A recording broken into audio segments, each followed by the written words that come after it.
నామమునకు ఎప్పుడు అధిక స్తోత్రమే. యేసు పరిశుద్ధ నామమునకు ఎప్పుడు అధిక స్తోత్రమే. శోధన గదల కష్ట సమయాన ఓదార్చినాడు నామమిదే. శోధన గదల కష్ట సమయాన ఓదార్చినాడు నామమిదే. ఆటంకము తీసివేయు నామమిదే. ఆటంకము తీసివేయు నామమిదే. యేసు పరిశుద్ధ నామమునకు ఎప్పుడు అధిక స్తోత్రమే. యేసు పరిశుద్ధ నామమునకు ఎప్పుడు అధిక స్తోత్రమే. ఇంకో పాట పాడదాం. పాట పాడి దేవుని నామమును కలుద్దాం. 72 పాట. దాని ప్రక్కన పేసి 72.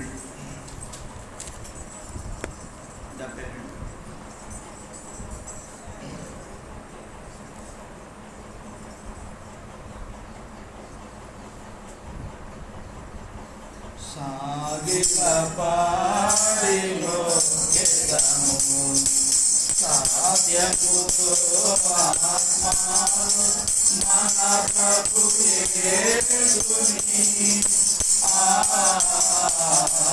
సాగిల పాడిలో గెదము మోషే కంటే శ్రేష్ఠుడు అన్ని మోసముల నుండి విడిపించును. మోషే కంటే శ్రేష్ఠుడు అన్ని మోసముల నుండి విడిపించును. వేషధారులను ద్వేషించును ఆశతో బ్రొక్కెదము. వేషధారులను ద్వేషించును ఆశతో బ్రొక్కెదము. సాగిల పాడి బ్రొక్కెదము. సత్యముతో ఆత్మలో మన ప్రభు యేసుని. సాగిల పాడి బ్రొక్కెదము. ఆరును కంటే శ్రేష్ఠుడు మన ఆరాధనకు పాత్రుడు. ఆరును కంటే శ్రేష్ఠుడు మన ఆరాధనకు పాత్రుడు. ఆయనే ప్రధాన యాజకుడు అందరము బ్రొక్కెదము. ఆయనే ప్రధాన యాజకుడు అందరము బ్రొక్కెదము. సాగిల పాడి బ్రొక్కెదము. సత్యముతో ఆత్మలో మన. ఈరోజు ఆరాధన అంశాన్ని ధ్యానం చేసుకోవడానికి ముందుగా మన పరిశుద్ధ గ్రంథాన్ని పైకి చూపిస్తూ బైబిల్ పల్లె పాడుతున్నాం. ముందుగా పఠింప శ్రేష్ఠ గ్రంథము బైబిల్. పఠింప శ్రేష్ఠ గ్రంథము బైబిల్. అనుదినం పఠించిన ప్రేమతోడ నడుపును ఓ పఠింప శ్రేష్ఠ గ్రంథము బైబిల్.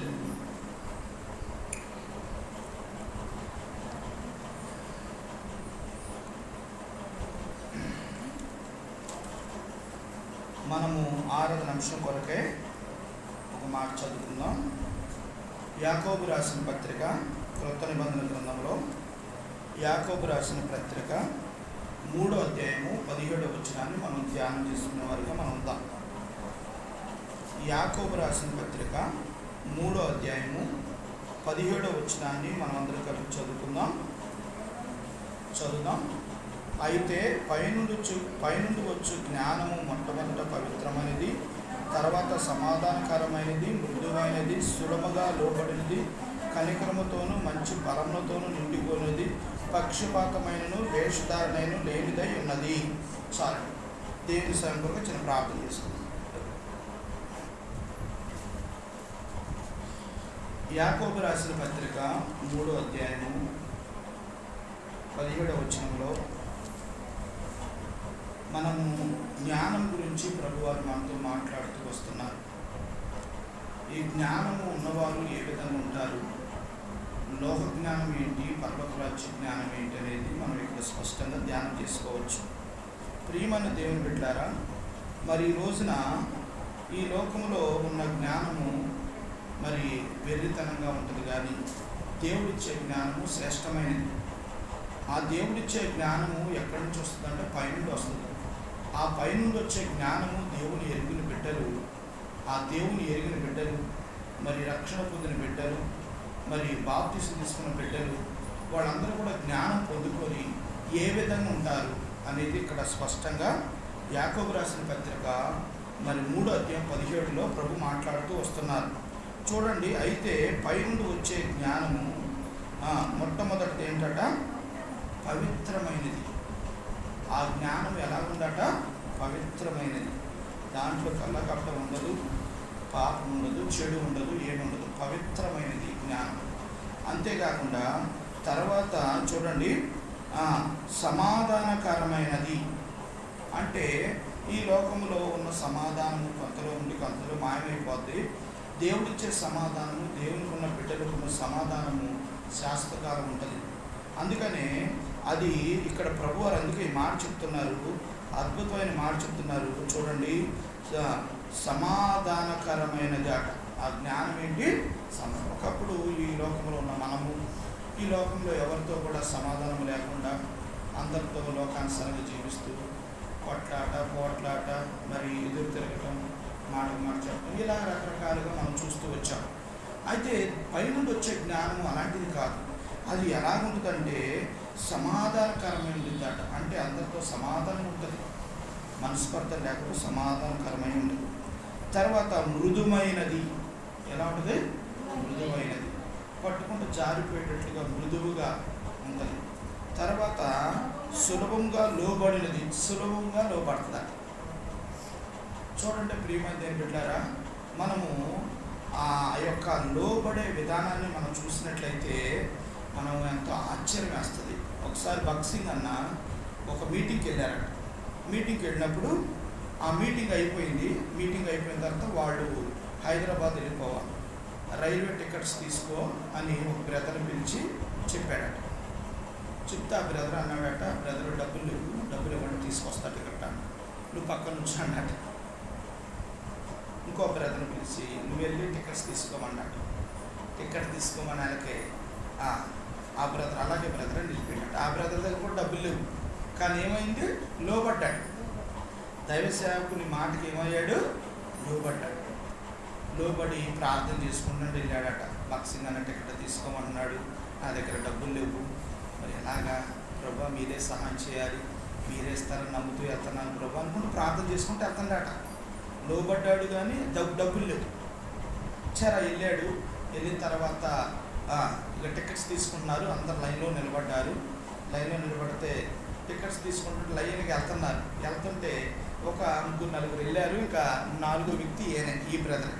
వీళ్ళకి ఒక సహోదరుడు దూరం నుండి పరిగెత్తుకుంటూ వచ్చి, బ్రదర్ భక్సింగ్ అన్న తాలూకు మీరేనా అని ఆయాసంతో అన్నాడట. అవునంటే మీ అందరికి ఒక టికెట్స్ తీసుకోమని వాళ్ళని బ్రదర్ డబ్బులు పంపించాడు. ఆ బ్రదర్ ఎవరో తెలియదు.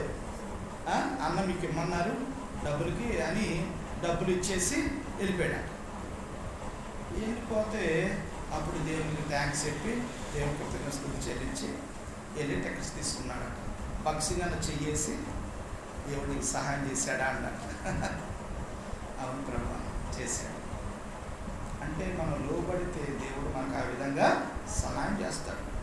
అలాగే భక్సింగ్ అన్నమాట ఉన్న ప్రతి ఒక్కరు కూడా ఆయన ఏం చెప్పినా ఒక్క మాట కూడా ఎదురు చెప్పేవారు కాదట. ఒకే రోజు ఏమన్నా భక్సింగ్ అన్న వెళుతూ ఒక ఒక మీటింగ్ ముగించుకొని వెళ్తున్నారు, వేరే మీటింగ్కి వెళ్తున్నారు. వెళుతుంటే ఇలాగ పాండ్రాక నుండి మల్లేశ్వరం నుండి బంటిమిల్లి వెళ్ళాలి. వెళ్ళేటప్పుడు అన్నాడట, ఒక ప్రాంతానికి వెళ్ళేటప్పుడు మరి మనం ఎట్టని వెళ్తున్నాము, బళ్ళు ఇంటిగా నడిచి వెళ్ళాలి కదా, సువార్త చెప్పుకుంటూ వెళ్దామన్నాడ బాక్సింగ్ అని. అలాగే బ్రదర్లకి ఒక ఊరు వచ్చాక మీ ఊరు వచ్చాక ఆపేశారట బాక్సింగ్ అన్న, ఆ బ్రదర్స్ అందరిని ఆపేశారట. మీరు ఈ ఊరుకుంటే వెళ్ళడానికి వీల్లేదు, సువార్త చెప్పడానికి వీల్లేదు అంటే. ఎందుకు బ్రదర్ ఏంటంటే, మాకు దగ్గర ఒక 10 సంవత్సరాల నుండి వర్షాలు, పంటలు పండలేదు, ఎండిపోయి భూములు అల్లాడిపోతున్నాయి, కటకట్లు ఆడిపోతున్నాం, బాగా పేదలో అంటే కరువులో ఉన్నాం మేము, మా పరిస్థితులు బాగలేదు. మీరే గొప్ప దేవుడు అంటున్నారు, నిజమైన దేవుడు అంటున్నారు, ఆయన మీ కొరకు ప్రాణం పెట్టాడు అంటున్నారు. మీ నిజమైన దేవుడు అయితే, మీ గొప్ప దేవుడు అయితే, ఆయనే దేవుడు అయితే మరి మాకు వర్షం కావాలి, మాకేం డబ్బులు వద్దు ఏమొద్దు, వర్షం కురిపించండి అన్నాడు బాక్సింగ్ అని. అట్లానా, అలాగే ప్రార్థన చేద్దాం అన్నాడు. ఆయనకి మోకరించండి అన్నాడు బ్రదర్స్ అందరినీ. మోకరించడానికి ఒక బ్రదర్ అన్నాడు, బ్రదర్ గొడుగు తెచ్చుకోలేదు బ్రదర్ అడ్డ. ఎంత విశ్వాసం చూడండి, అసలు ఎర్రట అడ్డ, ఇలాంటి అడ్డలో మోకరించండి అన్నారు. అంటే ఆ బ్రదర్కు ఉన్న విశ్వాసం చూసే ఎంత లోపడ్డాడో. అంటే అన్న ప్రార్థన చేస్తే దేవుడు వర్షం ఇస్తాడు, మేము తడిసిపోతాం, గొడుగు లేదుగా అండట. ఇంకా కుదరదు, తడవాల్సిందే, ప్రార్థన చేద్దామంట. మోకరించారట. ప్రభువా, ఈ ప్రాంత ప్రజలు చాలా కరువులో ఉన్నారు, వీళ్ళకు వర్షం అవసరం, మీరు ఈ ప్రాంతంలో మహిమ రావాలి అంటే ప్రభువా మీరు అద్భుతకార్యం జరిగించాలి, వర్షం రావాలి, ఇక్కడ ఈ ప్రాంతానికి వర్షం ఉండ ప్రభు అని ఆ వర్షం కొరకు పక్షిగా మోకరించి ప్రార్థన చేసినప్పుడు చిన్న మబ్బు కనపడ్డదట. నిజంగా జరిగిన సంఘటన అండి ఇది, కలుపు కథ కట్టు కథ కాదు, నిజంగా జరిగింది. చిన్న మబ్బు కనపడ్డదట, చిన్నగా ఉండే మబ్బు పట్టిందని ఒక బ్రదర్ చూశాడట, చిన్న మబ్బు. తర్వాత లేచి చూసారికి ఆ మబ్బు పెద్దగా అయిపోయిందట, ఇక పడపని వర్షం పడిపోయిందట. ఆ ఊరు ప్రాంత ప్రజలందరూ కూడా యేసు ప్రభు నిజమైన దేవుడు అని నమ్మారట. చూసారా ప్రియమైన దేవుని బిడ్డారా, ఈ రోజున మనకి చాలా దేవునికి లోబడితే, దేవునికి మనం నమ్మకం ఉంచితే, ఆయన మీద దేవుని మీద విశ్వాసం ఉంచితే, ఆయనకు లోబడితే దేవుడు మన జీవితంలో అలాంటి అద్భుతాలు చేస్తాడు. మనం అపనమ్మకంతో చేస్తే దేవుడు మన కార్యం చేయడు, కానీ నమ్మకంతో లోబడి నువ్వు దేవుడిని అడుగు, దేవుడు నీకు సహాయం చేస్తాడు. అలాగే తర్వాత ఎలాంటిది, కనికరముతోనూ మంచి ఫలముతో నిండుకున్నది. కనికరం, ఎదుటి వ్యక్తి పట్ల కనికరం, దయ, కరుణ చూపిస్తారు, ప్రేమ చూపిస్తారు, కఠినంగా ఉంటారు, జాలిగా ఆ అవతల వ్యక్తిని ప్రేమించే మనసు కలిగిన వారుగా ఉంటారు. అలాగే మంచి ఫలాలతో నిండుకొని ఉంటారట. మన ఫలం ఎలాగుంటుంది, మంచి ఫలాలతో నిండుకొని ఉంటుంది. చూడండి, ఒక జామ చెట్టు కాడికి వచ్చామనుకోండి, చక్కగా మంచి కాయలు ఉంటే మనం ఏం చేస్తాం, దాన్ని కోసుకొని తింటాం. అలాగే ఏదన్నా వేస్ట్ పనికిరాని కాయలు కోస్తే మనం తినం కదా. అలాగే ఈ మంచి కాయలు ఫలించే చెట్టులాగా ఉంటాం. అంటే మనం అందరికీ ఉపయోగపడే బిడ్డగా ఉంటాం. దాని అర్థం ఏంటంటే, మన ద్వారా అందరికీ ఉపయోగం ఉంటుంది, మన ద్వారా అందరికి మేలు కలిగిద్ది, మన ద్వారా అందరికి వాళ్ళకి అవసరాలు తీర్చబడతాయి. అర్థమైందండి. అలాంటి చెట్టులా నిన్ను నన్ను, ఫలభరితమైన చెట్టుగా నిన్ను నన్ను ఉంచుతాడు. అంతేకాకుండా చూడండి, పక్షపాతమైనను వేషధారణైనను లేనిదేమి. అవతల వ్యక్తి పట్ల పక్షపాతం చూపించడు. నీది ఆ కులం ఈ కులం అని పక్షపాతం ఉండదు. నీకు డబ్బు లేనివాడు ఉన్నవాడు పక్షపాతం ఉండదు, నువ్వు లేనివాడు ఉన్నవాడు పక్షపాతం ఉండదు, ఏమీ ఉండదు. అందరిని ఒకే విధంగా ప్రేమిస్తారు, ఒకే విధంగా ప్రేమిస్తారు. ప్రియమైన దేవుని బిడ్డలారా, ఈ మాట గురించి ఒకసారి ఒక సహోదరుడు, ఇది కూడా బక్సింగ్ అన్న కాలంలో జరిగిన సంఘటనే. ఒక సహోదరుడు పంచాయతీ ఆఫీస్ పనిచేసే సేపర్ అన్నమాట. ఒక డ్రైనేజీ క్లీన్ చేస్తున్నాడు. క్లీన్ చేసే ఒక చీపురు కట్టాము, బకెట్లో పెట్టి అక్కడ రోడ్డు పక్కన పెట్టాడు. రోడ్డు పక్కన పెట్టి ఇంకో చీపురుతో కడుగుతున్నాడు. కడుగుతుంటే ఒక బాగా డబ్బున్న అధికారి, కొద్దిగా పేరు ప్రతిష్ట ఉన్న వ్యక్తి పంచి కట్టుకొని వస్తుంటే ఆ చీపురు ఆ పంచకి తగిలిందట. పంచకి తలగానే, ఎట్రా అన్నాడు. వస్తే, సార్ అయ్యా ఏంటయ్యా ఇది రోడ్డు మీద ఎందుకు పెట్టామని బెల్ట్ మీద కొట్టిండాడు, చెమ్మ మీద కొట్టిండాడు. సారీ అయ్యా, చూసుకోలేదు, పక్కన పెట్టానయ్యా. మళ్ళీ కొట్టినాడు. సారీ అయ్యా, బకెట్ తీసి పక్కన పెట్టి క్షమించండి అయ్యి, ఈసారి ఇప్పుడు పెట్టినా అన్నాడు. అలాగే అది ఒక సహోదరుడు గమనిస్తున్నాడు. ఎవరంటే ఒక సహోదరుడు, ముస్లిం సహోదరుడు, వాళ్ళ ఫ్రెండ్ తాళం కోసం పైన ఉంటే దిగొస్తున్నాను ఉండరు అనేలాగా అక్కడ నుంచో చూస్తూ ఉన్నాం. అప్పుడు ఆ కొట్టి ఆ పెద్ద అతను వెళ్ళిపోయాడట.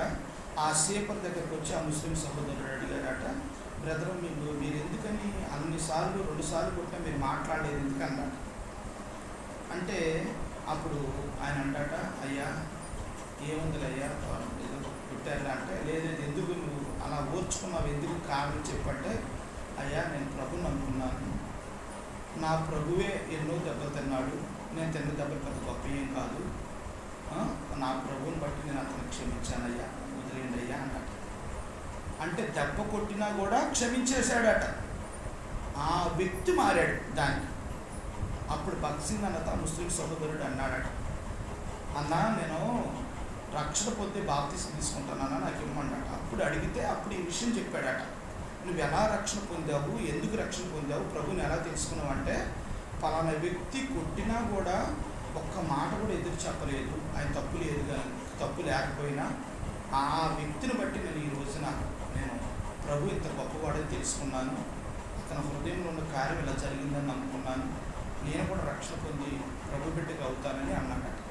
ప్రియమ దేవుని బిడ్డారా, మనం దేవుని మాటలు నోటితోనే చెప్పవసరలా, మన క్రియారూపణంగా కూడా చూసి అవతల వాడు మారుతారు. మన వస్త్రధారణ, మన డ్రెస్సు, మన కోడు, మన మాట, మన చూపు, మన విధానం, మన నడవడిక అన్నింటినీ కూడా బయట ఉన్న ప్రజలు ఏం చేస్తారంటే మన చదువుతారు. మన బైబిల్ చదువుతాం, మన ఆడేం చేస్తారు, మన చదువుతారు. వీళ్ళు నిజంగా దేవుణ్ణి నమ్ముకున్న బిడ్డలేనా, ఇలా ప్రవర్తన అలాగుందా, లేకుంటే లోకానుసారంగా ఉండి ఏదో పైన వేషధారణగా ఉంటున్నారా అని వాళ్ళు మనని అంచనా వేస్తారు కూడా. కానీ మనం అన్నింటి విషయంలో దేవునికి మాదిరిగా జీవిస్తూ ముందుకు సాగాలని ఇక్కడ ప్రభు, అందుకని పైనుండి వచ్చే జ్ఞానం కలిగిన వాళ్ళే ఇవన్నీ కూడా చేస్తారు. ఆ జ్ఞానం దేవుడు ఈ రోజున నీకు నాకు దేవుడు మనకి ఇస్తూ వచ్చాడు. వేషధారణైనను ఉండదట.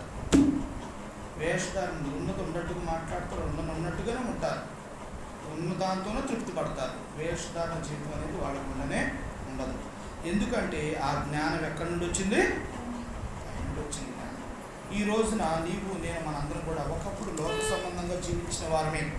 ఇప్పుడైతే మనం ఎలా ఉన్నాం, ప్రభు ప్రేమను బట్టి మనం కూడా ఈ విధంగా చూడండి, ఈ పైన వచ్చే జ్ఞానం అంటే పవిత్రంగా ఉన్నాము, సమాధానకరంగా ఉన్నాము, మృదుమైనదిగా ఉన్నాము, సులభంగా లోబడేవారిగా ఉన్నాము, కనికరంతో మంచి ఫలాలు ఫలించేవారిగా ఉన్నాము, పక్షపాతమైనను వేషధారను లేని వారమై ఉన్నాం. అలాగే దేవుడు నిన్ను నన్ను చేశాడు. దాన్ని బట్టి మనం దేవుని మనం ఏం చేయాలి, ఈ రోజున స్తుతించి ఆరాధించాలి. దాని కొరకు 2 మాటలు మనం త్వరగా ఒక 4-5 సందర్భాలు చూద్దాం. మనము జ్ఞానము గురించి మాట్లాడుకుంటే, ఒకవేళ మనకి ఈ దేవుడి జ్ఞానం మనలో లేదనుకో మనం ఏం చేయాలి అనేది ప్రభు ఇక్కడ చెప్తున్నారు. యాకోబు రాసిన పత్రిక 1:5 చదవండి.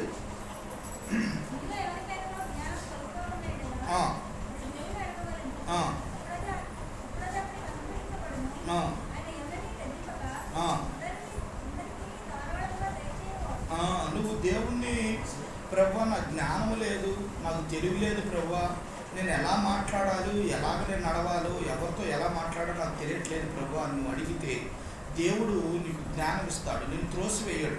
అందుకని ప్రభువారు ఇక్కడ ఏమన్నారంటే, మీలో ఎవరికైనా జ్ఞానం కొద్దిగా ఉన్నాడలా అతడు దేవుణ్ణి అడగవలెను, అప్పుడు అది అతనికి అనుగ్రహింపబడును. ఆయన ఎవరిని గద్దెంపుకు అందరికీ దారుణంగా దయచేస్తాడు. అంతేగాని నువ్వు నన్ను అడగటం ఏంటి, నువ్వు ఇది అది అని అన్నాడు. నువ్వు అడిగితే చాలు, నోరు తెరిస్తే దేవుడు ఏదైనా నీకు ఇస్తాడు. ఈ రోజున నీవు నేను మనందరం కూడా ఆ జ్ఞానం ఉన్నది కనుకే ఈరోజు దేవుని మందిరంలో ఉన్నాం. ఆ జ్ఞానం లేకపోతే మనం ఈరోజు ఎక్కడ ఉండేవాళ్ళం, లోకానుసారంగా ఉండేవాళ్ళం, లేకపోతే సినిమాకి వెళ్ళేవాళ్ళం, లేకపోతే షికారికి వెళ్ళేవాళ్ళం, లేకపోతే మాంసం తెచ్చుకొని శుభ్రంగా వండుకొని తిని పండుకొని టీవీ చూస్తుండేవాళ్ళం. ఇలా రకరకాలుగా అమలక్కలతో వ్యవహారం పెట్టుకునేవాళ్ళం, లేకపోతే ఊర్లు ప్రయాణాలు ప్రోగ్రాంలు పెట్టుకునేవాళ్ళం. కానీ మనం ఏం చేస్తున్నాం? దేవుడిచ్చిన జ్ఞానంతో దేవుని మందిరానికి వెళ్ళాలి, దేవుని ఆరాధించాలి, దేవుని పాటలు పాడాలి, దేవుని మహిమపరచాలి, ఆయన బలలో చేయాలి. అందుకని దేవుడిచ్చిన జ్ఞానాన్ని మనం పొందగలక మనం ఈ రోజున దేవుని మందిరం. అందుకని ఆ జ్ఞానాన్ని బట్టి దేవుని మనం ఏం చేయాలి? ఈ రోజున దేవుని స్తుతించి ఆరాధించాలి. తర్వాత మనం ఎలా ఉండాలి? జ్ఞానము కొలెస్సీలు రాసిన పత్రిక 4వ అధ్యాయము 5వ వచనం. 4వ అధ్యాయము 5వ వచనం.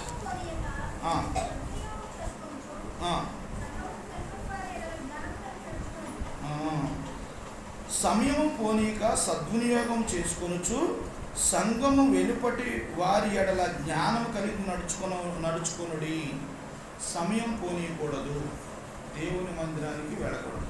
ఈరోజు దేవుని వాక్యంలో ఉన్న మాటలు నువ్వు మిస్ అయ్యావు, రాలేదనుకో, ప్రభువు మళ్ళీ నీకు ఆ మాట మాట్లాడాలంటే ఎన్ని సంవత్సరాలు పట్టిద్దో, ఎన్ని రోజులు పట్టిద్దో ఆ మాటను వినటానికి.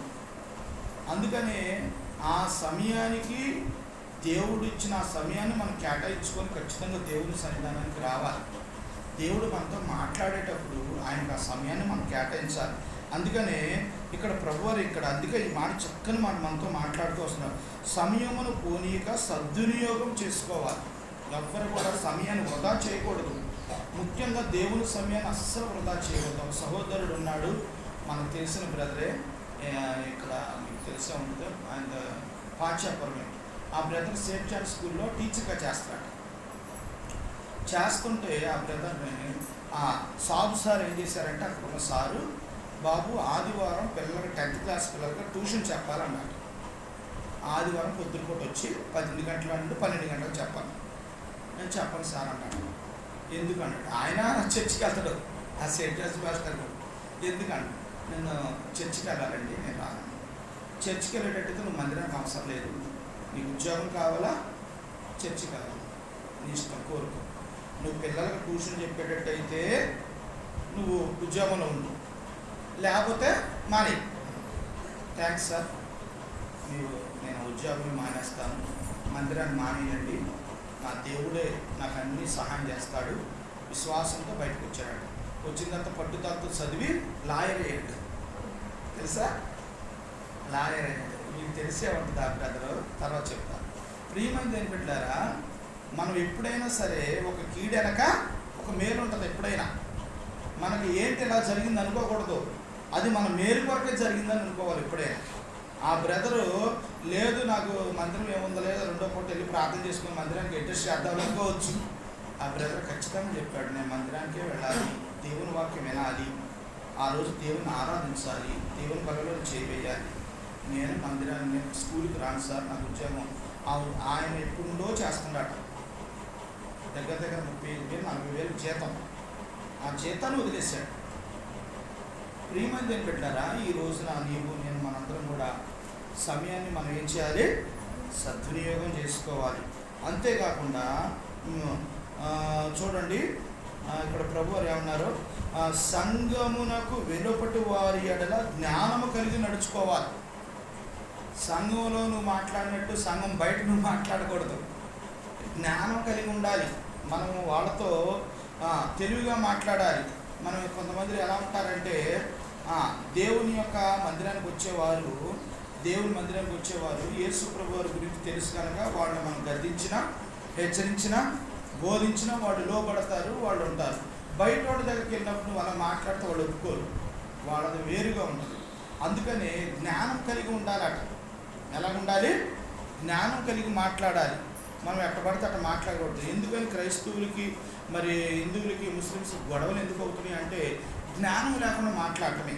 మనం ఏం మాట్లాడాలో ఆ సమయానికి జ్ఞానం లేకుండా మాట్లాడటం వల్ల విభేదాలు రావటం, కక్షలు రావటం, ఇవన్నీ వస్తాయి. ప్రియమైన బిడ్డలారా, వారితో ప్రేమ సన్నిహితంగా ఉంటూ చక్కగా వారికి అవసరమయ్యేటట్లుగా అర్థమయ్యే రీతిలో మంచిగా బోధిస్తే ఓకే. అలా కాకుండా వాళ్ళనే కొద్దిగా బాధ పెట్టేటట్లుగా మాట్లాడటం అనేది కరెక్ట్ కాదు.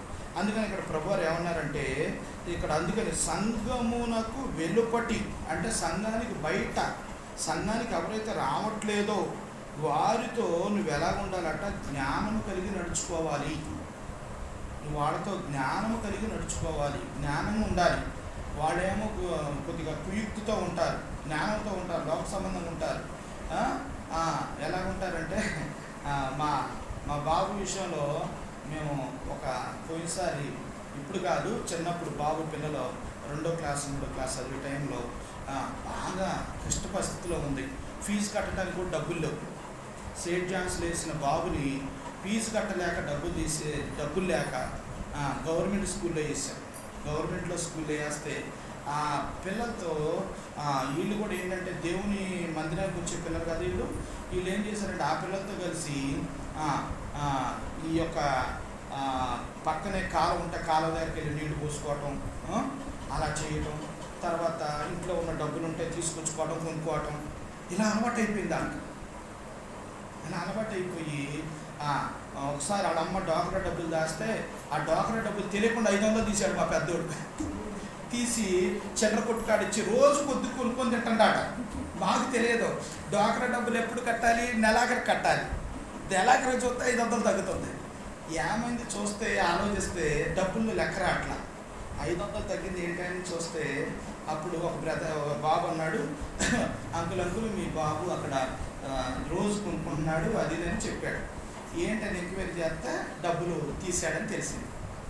సరే ఇంట్లోకి తీసుకెళ్ళి బెల్ట్ తీసుకొని కొద్దిగా 4 మాటలు కొద్దిగా దండించి కొట్టాక అప్పటి నుండి అసలు ముట్టుకోడు అనమాట. అటు పిల్లలు సావాసానికి అలవాటు పడిపోయి, చెడు సావాసానికి అలవాటు పడిపోయి ఆ డబ్బులు కూడా తీసుకురారా మనం కొనుక్కుందాం అని వాళ్ళు ఇక ఈ విధంగా నేర్పడం మొదలెట్టారు.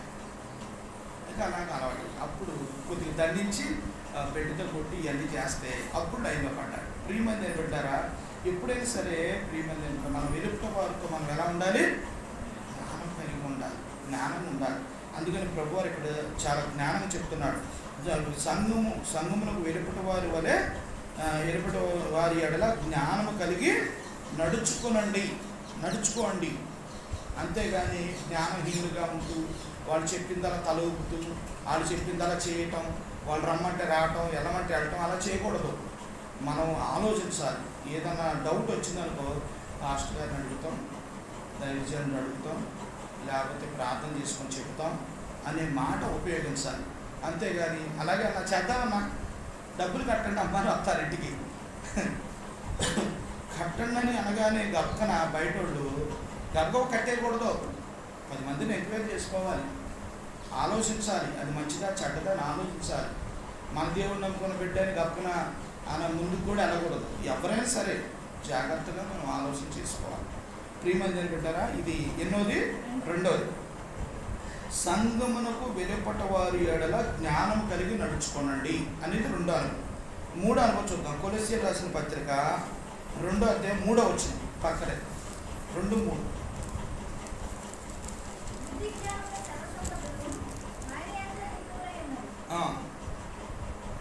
ఇక్కడ చూస్తే 2:3 వచనంలో మళ్ళీ చదువక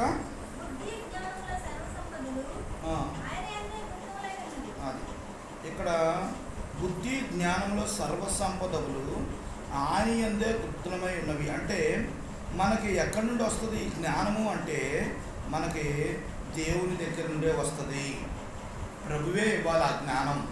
లోకంలో ఎవ్వరూ నీకు ఆ జ్ఞానం ఇవ్వలేరు. నువ్వు చదువుకున్న కోట్ల రూపాయలు పెట్టి చదివినా ఏది చేసినా ఆ లోక జ్ఞానమే తప్ప దేవుడిచ్చే జ్ఞానం రాదు. దేవుని నమ్ముకున్న వారి జ్ఞానం వేరు, లోకంలో ఉన్నవారి జ్ఞానం వేరు. అది ఏంటంటే చదువు నిమిత్తం వచ్చే జ్ఞానం. అది దేనికి ఉపయోగపడదు, ఏదో డబ్బు సంపాదించడానికి కానీ. ఇది లోక జ్ఞానం, దేవుని రాజ్యానికి మనం పెడతాం. అందుకనే బుద్ధి జ్ఞానముల సర్వసంపదలు ఆయన యందే గుప్తమై ఉన్నవి. ఆయన దగ్గరే ఉంది. అందుకనే దేవుని దగ్గరే మనకు ఆ జ్ఞానం ఉన్నదని మనం గ్రహించి ఆయన యందు విశ్వాసం ఉంచి ఆ సర్వసంపదను మనం సంపాదించుకునే బిడ్డగా నీకు నేను ఉండాలి. అలాగా దేవుడు నిన్ను నన్ను ఉంచినందుకు దేవుని కృతజ్ఞతాస్తుతులు చెల్లించబద్ధమై ఉన్నాం. తర్వాత ఎఫెసీయులకు రాసిన పత్రిక ఒక మాట చూద్దాం. చూడండి, ఎఫెసీయులకు రాసిన పత్రిక 3వ అధ్యాయము 3-4.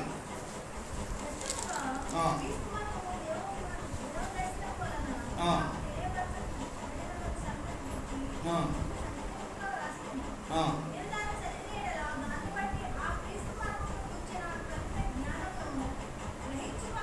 అది ఎక్కడి నుండి వస్తుంది ఆ జ్ఞానం అంటే ఇక్కడ ప్రభువారు మరొకసారి మనతో మాట్లాడుతూ వస్తున్నారు.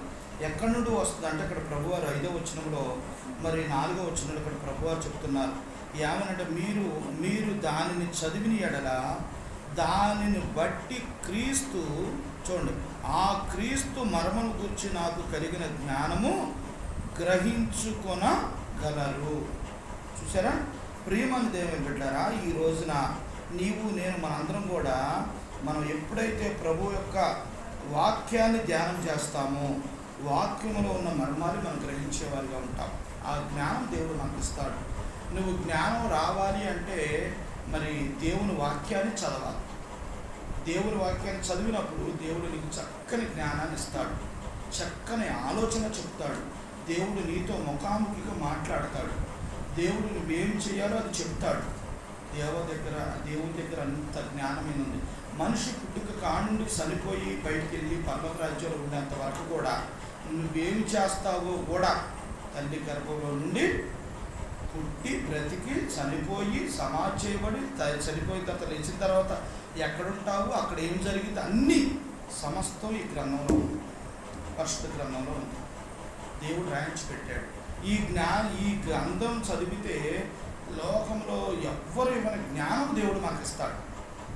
అందుకని ప్రతి విశ్వాసి కూడా ఉదయం సాయంత్రం మధ్యాహ్నం సమయం ఉన్నప్పుడల్లా ఒక్కొక్క వచనం వెంబడి వచనం అలాగా రోజు ఆది కాండం నుండి ప్రకటన గ్రంథం వరకు రోజు కొద్దిగా చదువుకుంటా అలా అప్పుడు దేవుడు మనతో మాట్లాడతాడు. అంతేగాని ఆదివారం అన్నోడు చెప్పిందే వినేసి పక్కన పెట్టడం కాదు. మీరు కూడా చదవాలి. బైబిల్ గ్రంథం చదివితే దేవుడు ఎవరితో వారితో ముఖాముఖిగా దేవుడు మాట్లాడతాడు, చక్కని జ్ఞానాన్ని ఇస్తాడు.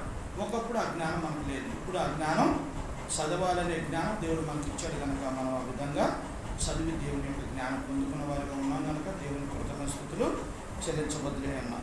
లాస్ట్ మాట ఒక మాట చదువుకుందాం చూడండి. 2 కొరింథీయులకు రాసిన పత్రిక ఈ మాట చదువుకుందాం చూడండి. 2 కొరింథీయులు 6వ అధ్యాయము 5-6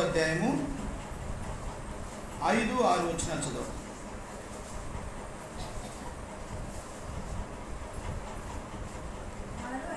2 కొరింథీ 6వ అధ్యాయము 4 నుంచి 6 దాకా చదవండి.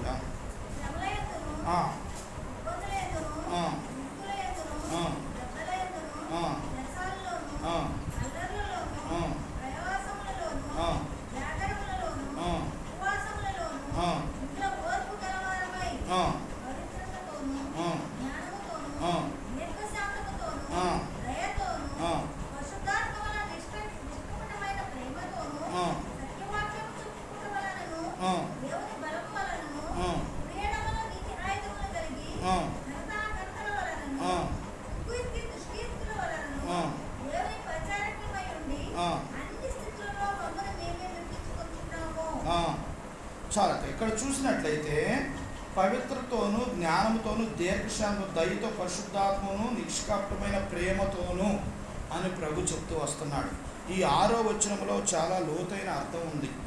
ఈ మాటను మనం జ్ఞాపకం చేసుకున్నట్లు చూడండి. పవిత్రతతోను జ్ఞానముతోను దీర్ఘశాంతముతోను దయతోను దేవుడిచ్చే జ్ఞానం కలిగిన వారు ఎలా ఉంటారంటే దీర్ఘశాంతము దయా పరిశుద్ధాత్మతో నింపబడిన వారుగా ఉంటారు.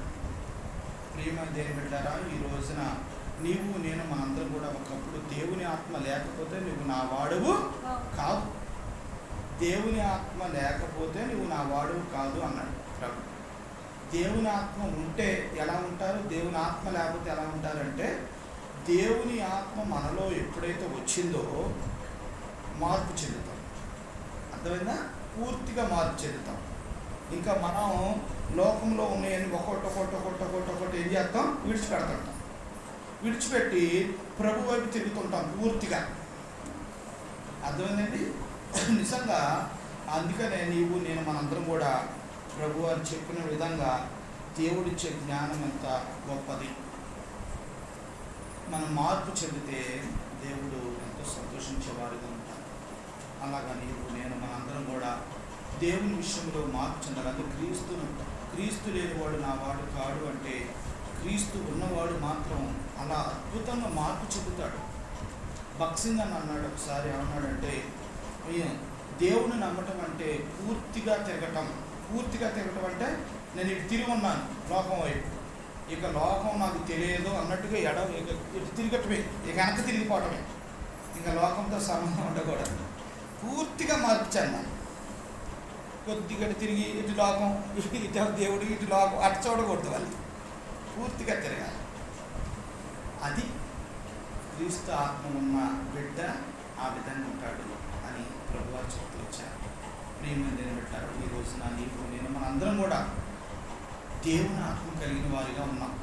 అందుకని మనందరం కూడా ఈ రోజున ఆయన సన్నిధికి వచ్చి ఉన్నాం.